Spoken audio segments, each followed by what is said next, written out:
So dito sa condition natin, meron tayong if condition, then meron din tayong else if, and else condition. So dito, meron tayong bracketing.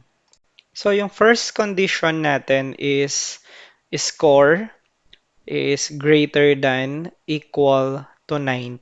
Ibig sabihin, so yung una, no, dito muna tayo sa equal, so mag-start tayo sa 90. So dahil naka-greater than yan, ibig sabihin papunta yan sa highest number. For example, no, ang highest number ay 100. So 100 yon. So grade A yung answer nun. Kapag naman ang score natin ay dito muna tayo sa equal, 80 greater than hanggang greater than, ibig sabihin yan ay 89 pataas. Kasi yung 90 hindi na pwede kasi sakop na siya ng first condition natin. So hanggang 89 na lang.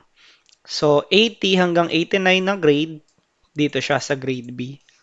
So dito, ang number natin ay 70 greater than to 79 kasi yun yung condition natin. Grade C yun. Yung 80 kasi hindi na pwede kasi nasa pangalawang else if na siya.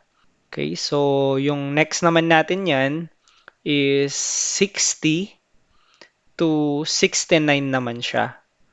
No, kasi yung bracket natin na 70 nasa taas na. So hindi na siya pwede diyan sa 60 to 69. So D yung answer nun. Grade D siya.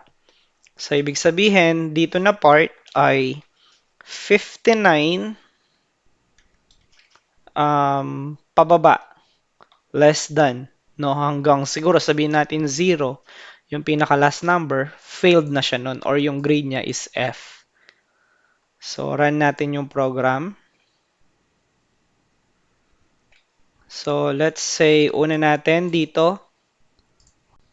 So dito, ilalagay natin sa test score natin ay 95. So ibig sabihin nasa first condition tayo, which is grade A. So, yan, makikita nyo, grade A yung answer natin. Next will be yung sa grade B naman. So, iti-test natin yung in between. So, 87 is grade B. So, yung pangatlo naman, yung 70 to 79. So, lagay natin, for example, ay 72. So, C naman siya nun. Then, 60 to 69.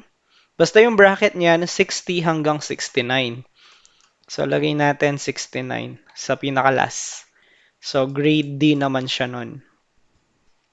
So, kapag 59 pababa, let's say sabihin natin, ang naging score niya lang ay 5, F na nun. So, ito yung bracketing niya nun.